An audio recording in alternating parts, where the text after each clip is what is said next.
criticised Ceausescu. When locals resisted his arrest, Ceausescu's soldiers opened fire. Now, news have spread and protests are erupting across the country. Desperate to restore his image, Ceausescu calls for a mass rally in Bucharest to be broadcast live on national television. It'll be the biggest mistake of his life. Ceausescu steps out onto the balcony as he waves to the audience to the sound of almost deafening cheers.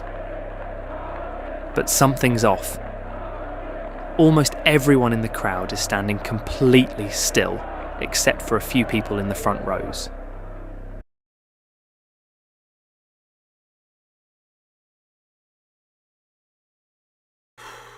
This is a difficult video to make. I feel like I've let everyone down. My upload schedule's been really bad, and I've been thinking and considering my options. And after a while, I've come to the decision that even though I've been doing this for many, many years, I will sadly have to quit. Sometimes you just have to know when to quit, and I know that I am quitting making commentary videos on this channel, and they're actually now all on the Purge 2.0 channel. So go subscribe. Weekly commentary videos on the Purge 2.0 channel. The Purge main channel is here to stay, and we're going bigger and better this year. So stick around for bangers.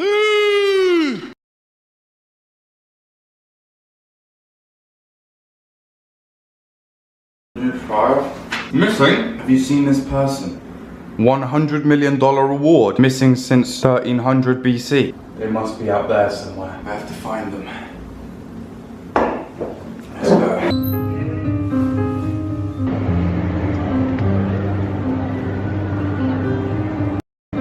I have to go consult my friend Sherlock Holmes. He's gonna give me some secrets away. He might know where this person is. He said I have to rub his shoes to give me luck.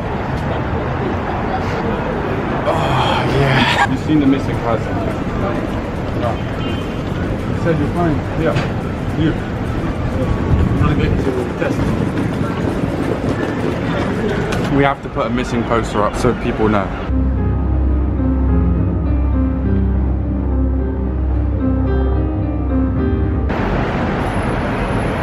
Oh fuck, I've lost the end of it.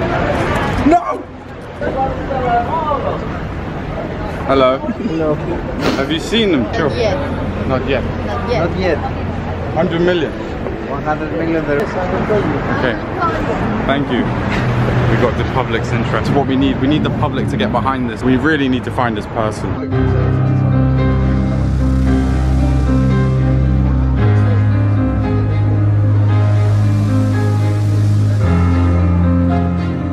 They need my help. I've been called in to help them.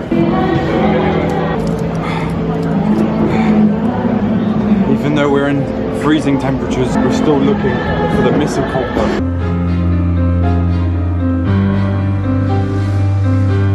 Who the fuck is playing copyright music in the background? Shut the fuck up.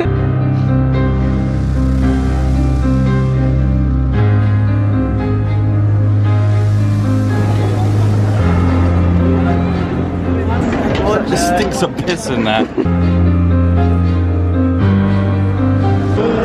Copyright fucking music. Kanye West better.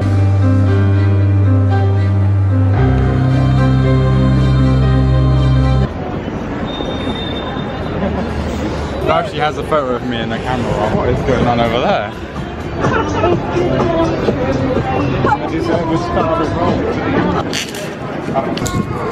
Anti-stick wall, what is this? It's been a mission.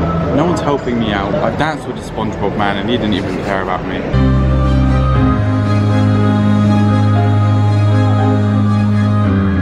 So I've been searching all day. I mean, it's night time now.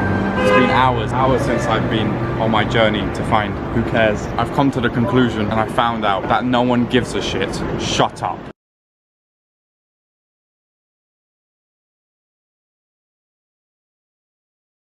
Lunch? Budget ko dito lang ha. Pero ang sarap sana apat dito.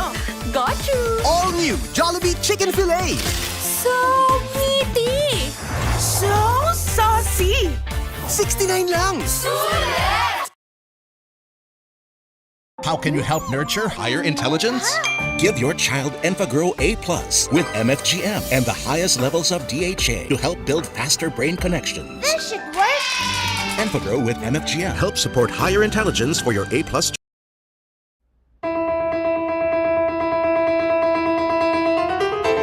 Some say it sounds like 8-bit video game music. Others hear hints of Ravel or something by a minimalist like Glass or Reich. But this piano etude wasn't even close to being written in the 20th century. It was first published in France in 1840 by a former Paris Conservatoire student turned rising star. It appeared tucked away at the very end of Volume 2 of this musical textbook titled Encyclopedia of the Pianist Composer, in which the Conservatoire's piano professor Joseph Zimmermann commissioned 3 supplemental piano etudes by his top pupils. Ravina contributed a bravura study in broken chords.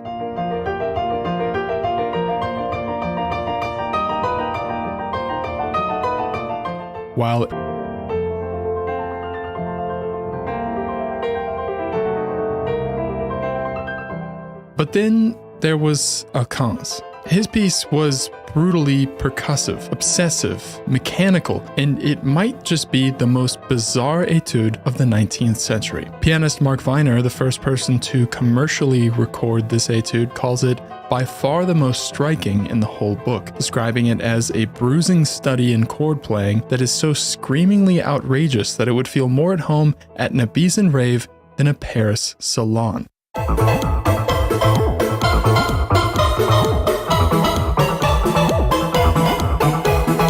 But what exactly makes this music sound so out of place? At the center of its design is a rhythmic figure that resembles a modified drum rudiment called a paradiddle. Traditional paradiddles have a stroke pattern of right, left, right, right, left, right, left, left.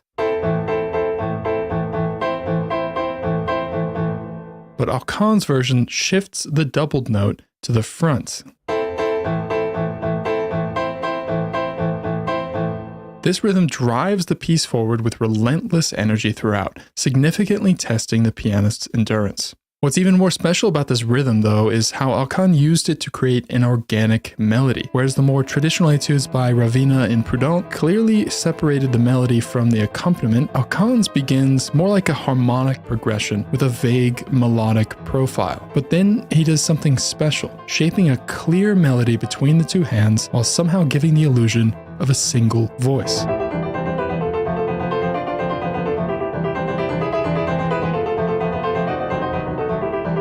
These percussive, full-fisted chords form an impossibly elegant, almost pop-like tune that sounds like nothing else of its time. But there's another layer to this etude's strange appeal. Listen to the right hand and see if you can hear it.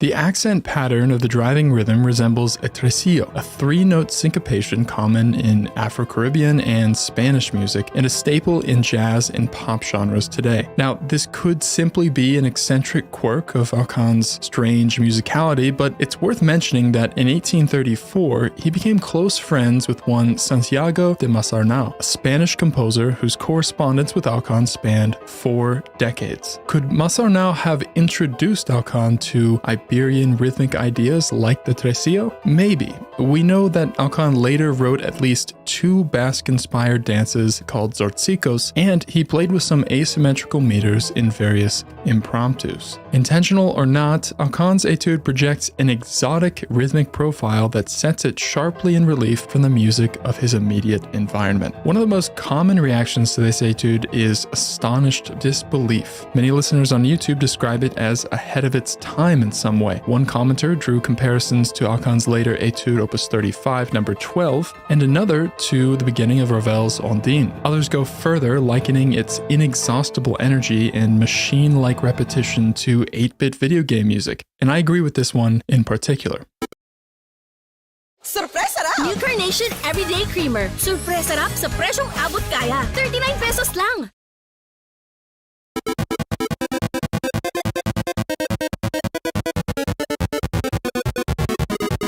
For others, the repeated E at the beginning of the etude brings to mind Moskowski's Rhapsody Espagnole, and of course the notorious meme piece, Rush E. A few have even mentioned minimalists like Philip Glass and Steve Reich, whose phase works have striking resemblances to Alcan's repetitive rhythmic figuration. Clearly, Hakan struck an unusually resonant chord, or in this case, about 1,500 of them by my rough math. Whereas many 19th century etudes tried to address a known technical problem, Hakan's introduced a new one. The fact that it sounds so much like music written over a century later is a testament to his radical imagination. Hakan pushed rhythm to the foreground, let repetition shape the music, and blurred the line between melody and mechanics. The result was a piece that still sounds jarring to 21st century ears. And to a conservatoire student in 1840, perhaps it was absolutely terrifying. So was this the most bizarre piano?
Okay, you two.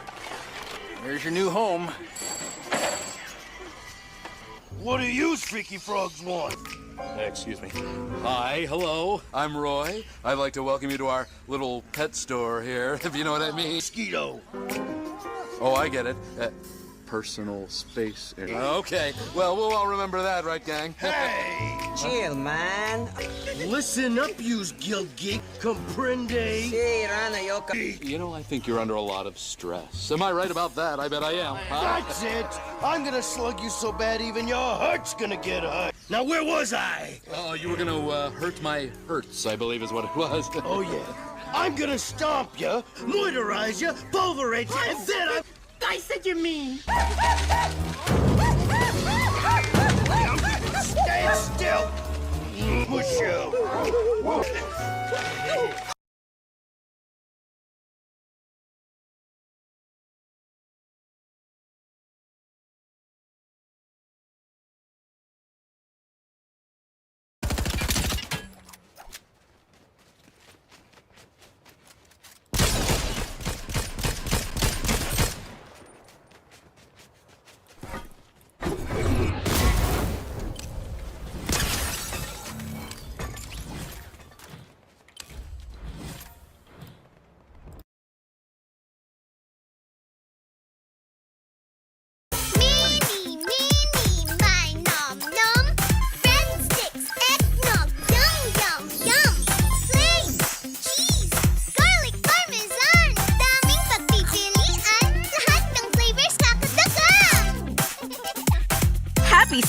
with more flavors.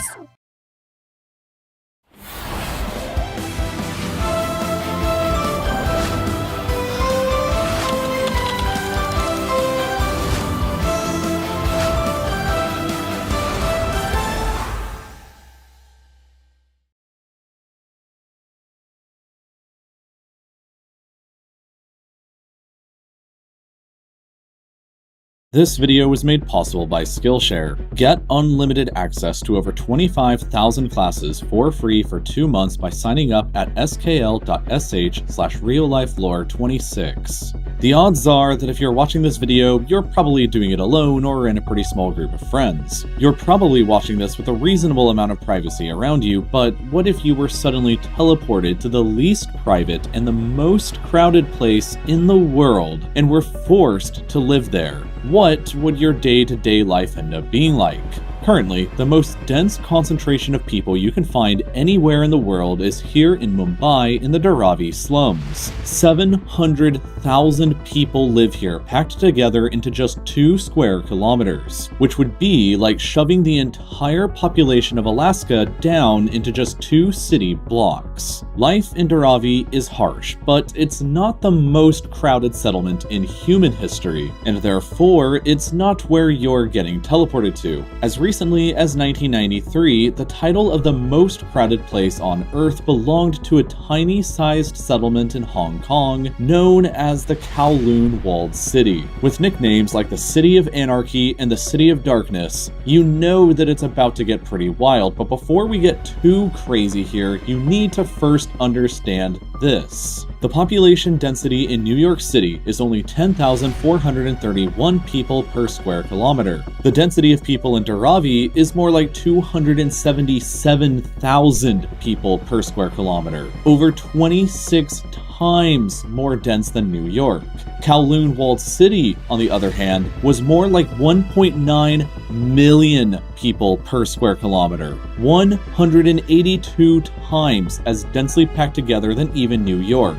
The city occupied a space of only 6.5 acres, or roughly the same as 4 football fields, but was home to as many as 50,000 people living there. To put it in another way, imagine that you live in a comfortable 1,200 square foot home all by yourself, but then you shove 9 more people into that same home with you. Further, imagine that your home is merely one unit of a 14-story building, and every other unit in that building is just as full as yours. Then, imagine hundreds of those buildings all crammed together into just those 4 football fields of space. In fact, if every single person in the world lived as closely together to one another as the people did in the walled city, the entire human species would be capable of living and working together in just Rhode Island. But what would it actually be like for you to live in such a horrifically crowded place? The street level of the walled city was full of dentist and doctor offices without any official operating licenses. So you'd always have to just take your chances with a random person who was claiming to be a dentist anytime that you wanted to get your teeth checked. It could have been pretty good, or it could have been some rando off the street who decided 2 hours ago that he was now a dentist. Restaurants routinely offered dog meat as a tempting alternative to normal food,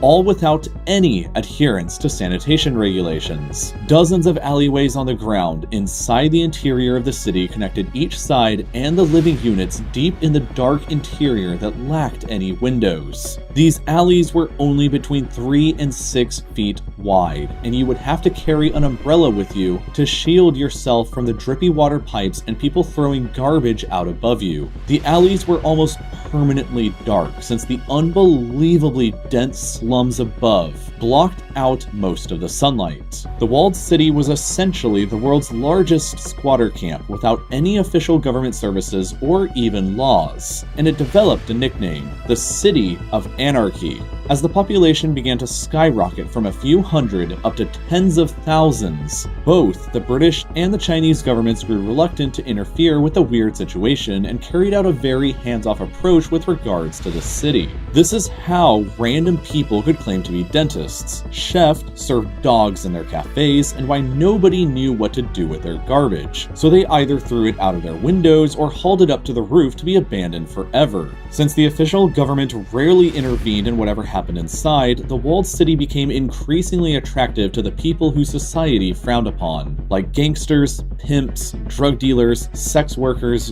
dog eaters, refugees, and apparently even some normal, albeit maybe crazy people who simply saw an opportunity. Further up into the dark layers of the city, you could easily find opium dens, heroin stands that operated as freely as convenience stores, and brothels that operated with impunity. The city was a dangerous place for police, or probably anybody really, to enter, so they only ever intervened with large groups and never alone. So if you ran into trouble inside and you call 911, the chances are that you'd probably not get an answer.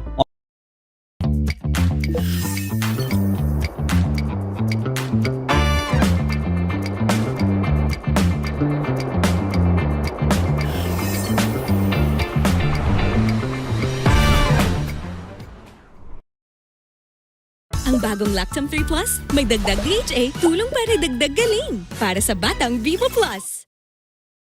On average, each person paid 35 Hong Kong dollars, or about $5 US per month for their rent for a 40 square foot room of space, which is about this size relative to an actual human for reference. Thousands of these little rooms existed side by side of each other, stretching up to 14 stories high. Around 500 buildings were constructed inside of the city without a single licensed architect or engineer providing any kind of guidance whatsoever. Plumbing and sewage was almost non-existent, while tiny metal fabrication shops made up a good percentage of the units between the ground and the 5th floors. While the metal shops provided some form of employment and income, they also added vastly to the horrible pollution problem found inside. While the street level inside of the city was always cast in darkness no matter the time of day or year, there was also a network of stairs and ramps that would enable you to traverse the city without ever having to set foot on the dark surface. When zooming out to see the entire walled city, you can notice a courtyard in the center, which was the prime social gathering place and the only area on the street where the sun could reach. As mentioned previously, the roof on the city was always covered in garbage and was the prime dumping spot for residents. But it was also a pretty cool spot for you to go and check out planes that were almost crashing into everything.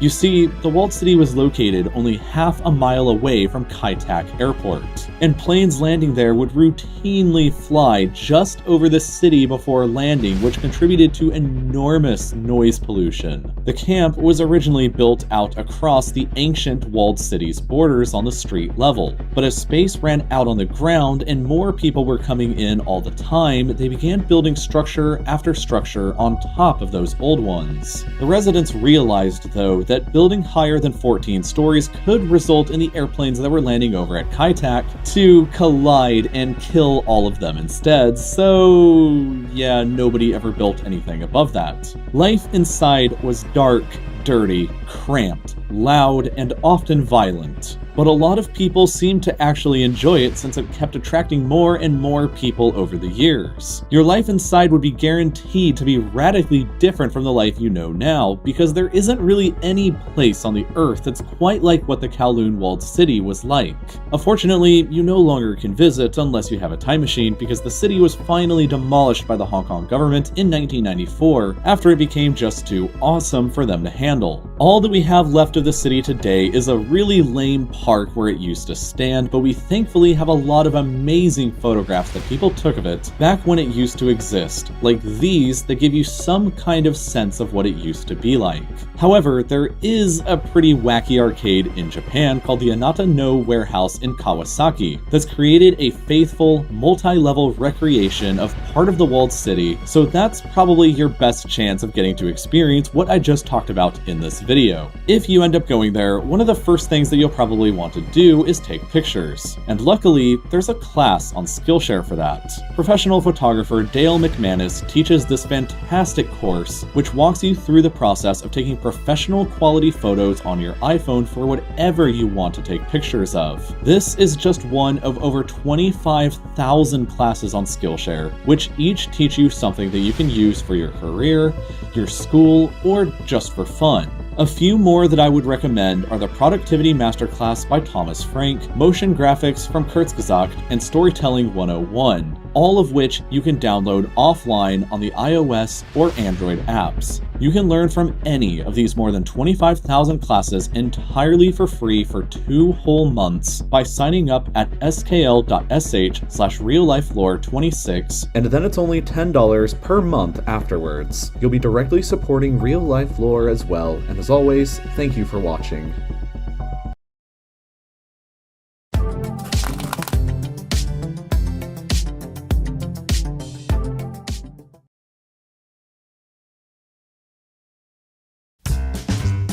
Are you ready, Floyd?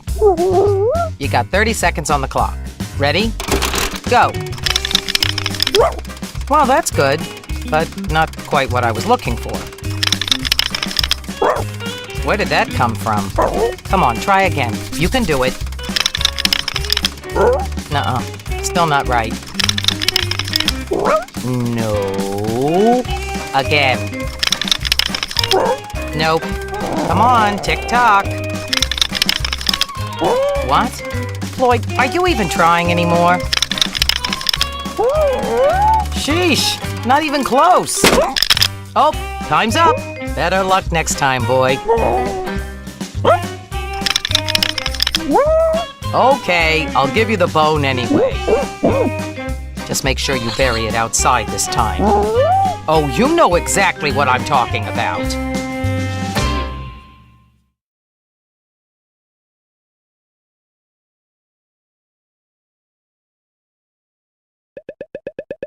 Science!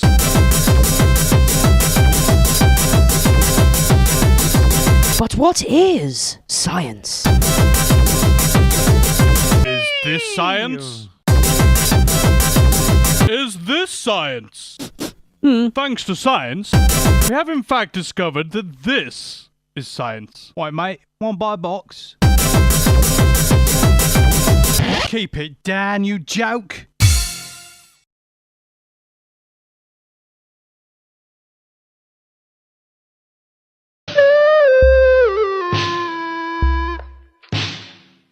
Happy birthday! It's your birthday!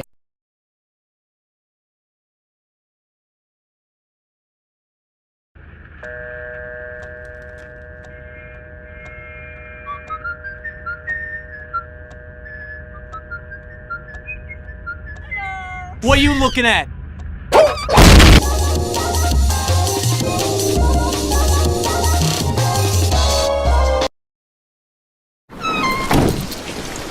You've had that thing in my car this whole time. For emergencies. Just what do you plan to do with it?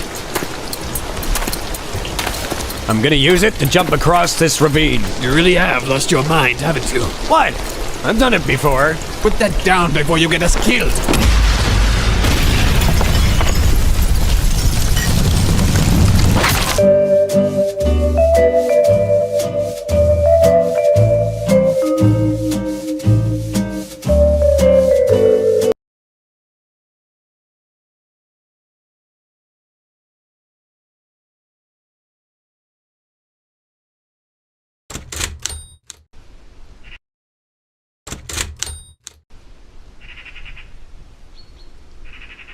Why are we getting sent all the most random places? No offense of course, Finland is cool. Zip it Günther M on my patrol shift. Do you even know how to use the thing? Do you even dare to question my Fähigkeiten in Patrouillengebieten? Hans, bitte. Bäh? You are not standing in the most convincing spot. An der Hegos.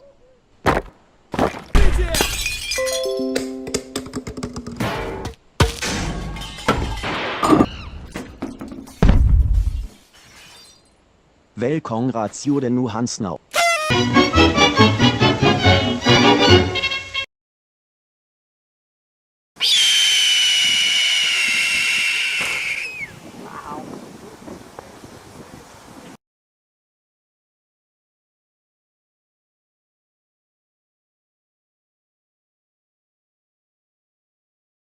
Sometimes after our feet are stepped on by others, and they don't know. So, I invented this anti-stepping shoe cover. The design is very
Sometimes after our feet are stepped on by others, and they don't know. So, I invented this anti-stepping shoe cover.